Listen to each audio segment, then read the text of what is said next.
O Senhor esteja convosco. Ele está no meio de nós. Proclamação do Evangelho de Jesus Cristo segundo João. Glória a vós, Senhor. Naquele tempo, ao passar, Jesus viu um homem cego de nascença. Os discípulos perguntaram a Jesus: Mestre, quem pecou para que nascesse cego, ele ou seus pais? Jesus respondeu: nem ele, nem seus pais pecaram, mas isso serve para que as obras de Deus se manifestem nele. É necessário que nós realizemos as obras daquele que me enviou enquanto é dia. Vem a noite em que ninguém pode trabalhar. Enquanto estou no mundo, eu sou a luz do mundo. Dito isso, Jesus cuspiu no chão, fez lama com saliva e colocou-a sobre os olhos do cego. E disse-lhe: vai lavar-te na piscina de Siloé, que quer dizer enviado. O cego foi, lavou e voltou enxergando. Os vizinhos e os que costumavam ver o cego, pois ele era mendigo, diziam: não é aquele que ficava pedindo esmola? Uns diziam: sim, é ele. Outros afirmavam: não é ele, mas alguém parecido com ele. Ele, porém, dizia: sou eu mesmo. Então lhe perguntaram: como é que se abriram os teus olhos? Ele respondeu: aquele homem chamado Jesus fez lama, colocou nos meus olhos e disse: vai a Siloé e lava-te. Então fui, lavei e comecei a ver. Perguntou-lhe: onde está ele? Respondeu: não sei. Levaram então os fariseus o homem que tinha sido cego. Ora, era sábado, o dia que Jesus tinha feito lama e aberto os olhos do cego. Novamente então lhe perguntaram os fariseus como tinha recuperado a vista. Respondeu-lhes: colocou lama sobre meus olhos, fui lavar e agora vejo. Disseram então alguns dos fariseus: este homem não vem de Deus porque não guarda o sábado. Mas outros diziam: como pode um pecador fazer tais sinais? E havia divergência entre eles. Perguntaram outra vez ao cego: e tu, que dizes daquele que te abriu os olhos? Respondeu: é um profeta. Então os judeus não acreditaram que ele tinha sido cego e que tinha recuperado a vista. Chamaram os pais dele e perguntaram-lhe: este é vosso filho, que dizeis ter nascido cego? Como é que agora está enxergando? Os seus pais disseram: sabemos que este é nosso filho e que nasceu cego. Como agora está enxergando, isso não sabemos. E quem lhe abriu os olhos também não sabemos. Interrogai-o. Ele é maior de idade, ele pode falar por si mesmo. Porque tinham medo das autoridades judaicas. De fato, os judeus já tinham combinado expulsar da comunidade quem declarasse que Jesus era o Messias. Foi por isso que seus pais disseram: é maior de idade, interrogai-o a ele. Então os judeus chamaram de novo o homem que tinha sido cego. Disseram-lhe: dá glória a Deus. Nós sabemos que este homem é um pecador. Então ele respondeu: se ele é pecador, não sei, só sei que eu era cego e agora vejo. Perguntaram-lhe então: que é que ele te fez? Como te abriu os olhos? Respondeu ele: eu já vos disse, e não o escutastes. Por que quereis ouvir de novo?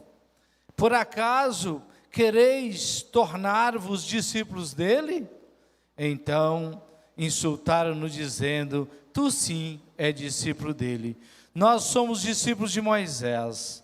Nós sabemos que Deus falou a Moisés, mas esse não sabemos de onde é. Respondeu-lhes o homem, espantoso: vós não sabeis de onde ele é? No entanto, ele abriu-me os olhos. Sabemos que Deus não escuta os pecadores, mas escuta aquele que é piedoso e que faz a sua vontade. Jamais se ouviu dizer que alguém tenha aberto os olhos de um cego de nascença. Se este homem não viesse de Deus, não poderia fazer nada. Os fariseus disseram-lhe: tu nascestes todo em pecado e estás nos ensinando? E expulsaram-no da comunidade. Jesus soube que tinham expulsado. Encontrando, perguntou-lhe: acredita no Filho do Homem? Respondeu ele: quem é, Senhor, para que eu creia nele? Jesus disse: tu o estás vendo, é aquele que estás falando contigo. Exclamou ele: eu creio, Senhor, e prostou-se diante de Jesus. Então Jesus disse: eu vim a este mundo para exercer um julgamento, a fim de os que não veem, vejam, e os que veem se tornem cegos. Alguns fariseus que estavam com ele ouviram isto e lhe disseram: porventura, também nós somos cegos? Respondeu-lhe Jesus: se fossem cegos, não teríeis culpa, mas como dizeis, nós vemos, o vosso pecado permanece. Palavra da salvação. Glória a vós, Senhor. Louvor e glória a ti, Senhor, Cristo, palavra de Deus, Cristo, palavra de Deus.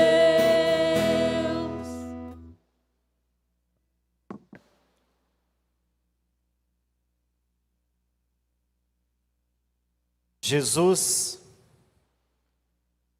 está a caminho de Jerusalém. E o que acontecerá em Jerusalém? Lá, ele passará pela paixão. Lá, ele irá fazer a experiência de ser traído. Fará a experiência de ser abandonado por aqueles que juraram estar com ele até o fim. Em Jerusalém, ele será torturado por ter falado a verdade. Enfrentará de cabeça erguida os açoites. Será julgado,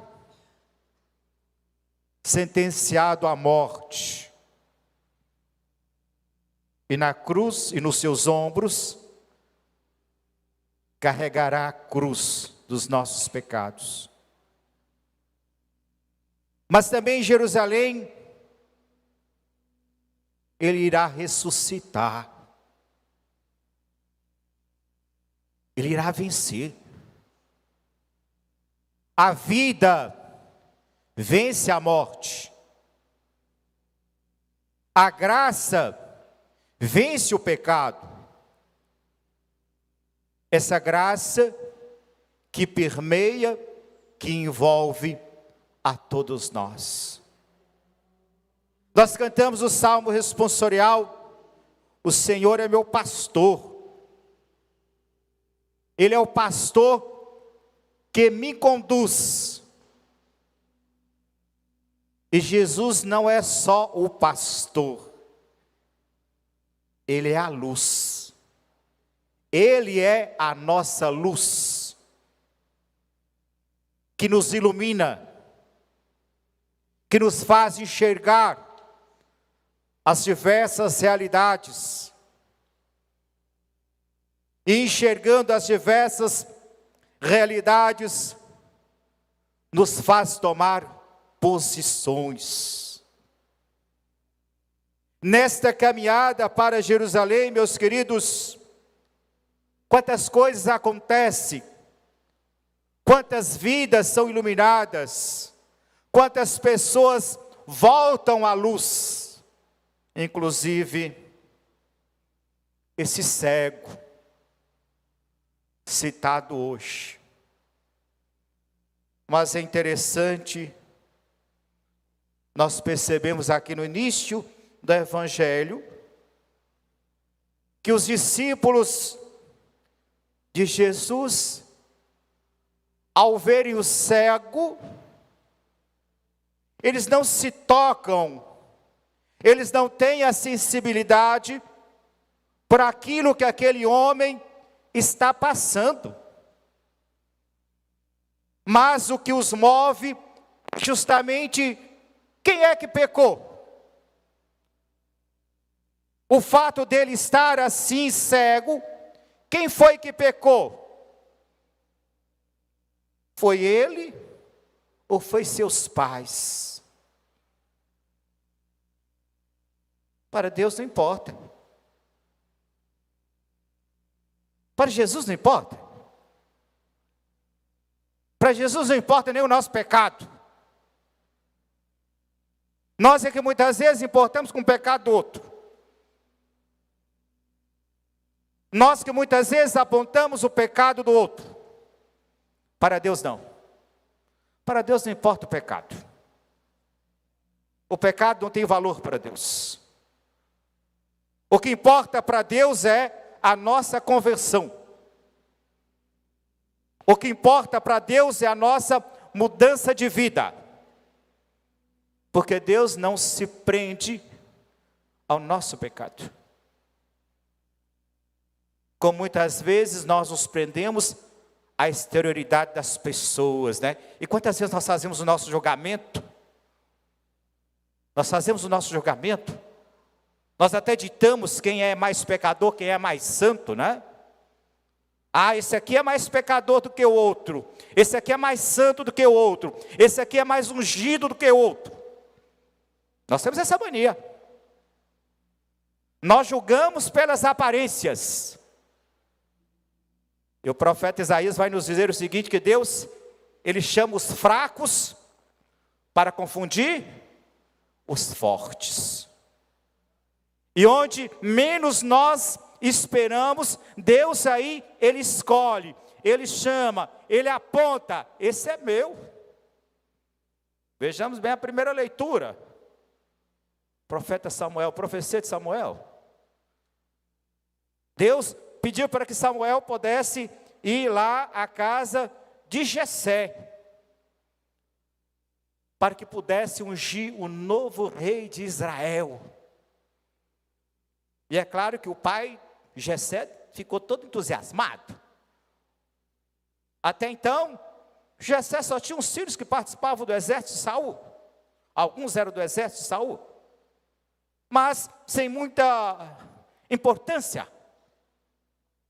E de repente, o homem de Deus está ali na sua casa para consagrar um dos seus filhos como rei de Israel. E aí, claro, Jessé mandou passar os filhos. E a gente ouvimos na primeira leitura. Primeiro veio Eliabe, homem forte. Era membro do exército, homem forte. Não é esse. Passou outros, também não é esse. Veio o sexto, não é esse. Está faltando alguém. Porque não tinha muito significado, significância. Tinha bela aparência, mas não era tão forte. Talvez nem para o exército servia. E por isso a ele coube apacentar o rebanho do seu pai, de Jessé. Mas não é esse que Deus escolheu? Não é esse que Deus consagrou? para ser rei de Israel? Como é que nós quebramos a cara? Como é que Jessé e seus irmãos quebraram a cara? Como é que nós também muitas vezes quebramos a cara quando nós partimos para o nosso julgamento? Quando nós partimos para a exterioridade? Como nós quebramos a cara? Porque, meus queridos, é preciso enxergar o outro com os olhos do coração. É preciso enxergar os outros com os olhos do coração. E nessa caminhada para Jerusalém, enxergavam o cego. O primeiro questionamento é se ele pecou ou não. Não importa. O importante é que ele encontrou com Jesus. E todos aqueles que fazem a experiência de encontrar com Jesus, têm a sua vida modificada, transformada. E aquele cego nem pediu, ele não pediu nada. A única coisa que Jesus fez foi o quê? Estranho, barro, até anti-higiênico, né? Misturou saliva e barro. Colocou nos olhos do cego e mandou, olha, vá lá lavar. Que significado é esse para nós? Que grande significado é esse para nós? É a nossa catequese. A nossa catequese cristã. Nós nascemos envoltos às trevas e somos chamados a conhecer Jesus. Aí o encontro do Cristo. Esse Cristo que nos cura. Esse Cristo que nos oferece luz, para que nós possamos enxergar o caminho. Tiramos de lição, tiramos como lição para nós, meus queridos. Deus continua a curar. Ele continua a nos curar hoje. E como Deus tem curado. E como Deus quer curar. Agora é preciso que nós saiamos da cegueira da ignorância. E quantas vezes nós somos cegos, ignorantes? Quantas vezes? Nós estamos atravessando um problema de saúde. A gente vem aqui na igreja, se esfrega no santo, na santa, Nossa Senhora, se esfrega no lado que falta levar a tinta do santo, mas não vai no médico. Não toma o remédio. Não faz os exames que deve ser feito. Jesus, Deus quer operar o milagre, mas o milagre depende da gente, a cura depende da gente. E é isso que o evangelho de hoje nos mostra. Jesus colocou barro nas vistas daquele homem, mas ele não foi curado imediato, ele teve que fazer o caminho. Ele teve que fazer o caminho. Ele teve que ir até a piscina de Siloé, para poder lavar aquilo que Jesus tinha depositado nos seus olhos. É assim a nossa vida. Nós temos que fazer a nossa parte. Cada um de nós, na busca do conhecimento de Cristo, tem que fazer a sua parte. Os nossos cristãos estão fazendo a sua parte. Buscaram conhecer, estão conhecendo Jesus. Não basta somente os pais terem batizado, terem trazidos eles aqui para batizar. Não basta. É preciso nós darmos prosseguimento à nossa caminhada. É preciso que nós busquemos Jesus. Que nós cumpramos aquilo que Ele nos pede. É claro que na caminhada enfrentaremos resistência. Não é fácil seguir Jesus. Não é fácil fazer o caminho de Cristo. Não, não é fácil. É um caminho de compreensões, de discordâncias, de dúvidas, de maledicências, de controvérsias. Esse é o caminho. Foi fácil para o cego? Não, não foi fácil não. A vida dele já era tão desgraçada que além de cego era mendigo. De repente, ao ser curado, ao invés de encontrar da comunidade um apoio, o que ele encontra? Os vizinhos, nós até conhecemos. Será que é ele mesmo? Sou eu mesmo, diz o cego. Duvidam do cego, da sua pessoa. Os fariseus, que eram doutos no conhecimento de Deus, uma coisa é a teoria, outra coisa é a prática, porque na igreja também nós encontramos, né? Aqueles que têm um conhecimento de Deus, mas na prática estão longe de Deus, porque não é capaz de se alegrar com a conquista do outro, não é capaz de se alegrar com a vitória do outro. Pelo contrário, muitas vezes se entristece quando vê que o outro está crescendo, que o outro está progredindo, que o outro venceu. Aí vem a amargura. Muitas vezes alguns ficam até com raiva, a inveja. Os fariseus, ao invés de agradecer a Deus porque o irmão foi curado, começou a questionar. Mas dia de sábado, é dia de fazer cura, não é dia de respeitar a lei de Deus? Bom, a maior de todas as leis de Deus é a caridade, é o amor. Não adianta a gente querer destilar a nossa teologia, colocar o nosso catecismo para fora, tudo para fora. Conhecer tudo que a doutrina nos permite conhecer. Se faltar em nós a caridade e o amor, São Paulo já vai nos dizer. Se faltar em nós a caridade, se faltar em nós o amor, de nada valerá. De nada valerá. Depois, meus queridos, da própria família. Nem mesmo a família nos compreende. Vejam bem, foram atrás dos pais do cego, do pobre do cego, para questionar. Os pais do cego ficaram com medo. Medo de afirmar, de comprovar que, de fato, foi Jesus que o curou. Foi um desconhecido chamado Jesus que o curou.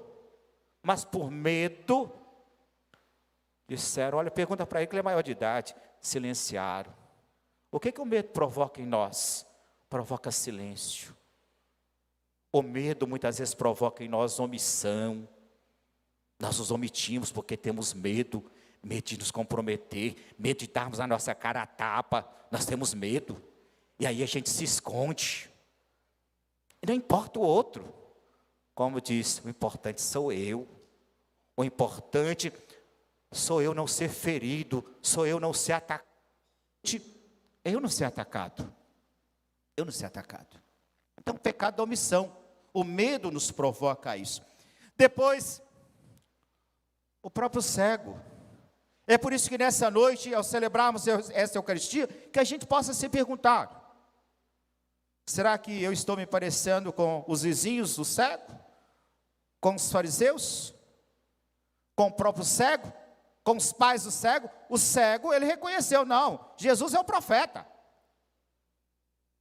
Ou estou buscando também me parecer com o próprio Cristo? Quando é que eu me pareço com Cristo, meus queridos? Quando eu sou capaz de enxergar o outro com os olhos do coração. Que nessa noite peçamos ao Senhor que nos cure, de maneira especial o nosso coração. Que saiamos das trevas da ignorância, que não nos permite ir ao encontro do outro. Que nos cure de toda a cegueira que não nos permite enxergar o outro na sua extrema miséria. Sobretudo neste tempo, nessa sociedade, onde nós vemos o demônio da fome assolando tantos irmãos e irmãs, e que muitas vezes alguns se fazem de cegos para não enxergar essa realidade. Peçamos a Nossa Senhora das Dores, Nossa Senhora das Dores, que interceda pela nossa sociedade, interceda pela nossa igreja, para que busquemos assemelhar com Cristo, deixando de lado os julgamentos, nós possamos fazer acontecer a luz na vida, ou oferecer a luz àqueles que estão nas trevas. Que Deus abençoe, que Deus nos abençoe, abençoe também os catequistas, né? Dos nossos 3 futuros crismados, né? Que os ajudaram a enxergar, a fazer esse caminho, a levar a luz que é o Cristo Jesus. Que Deus nos abençoe hoje e sempre. Amém. Vamos ficar de pé.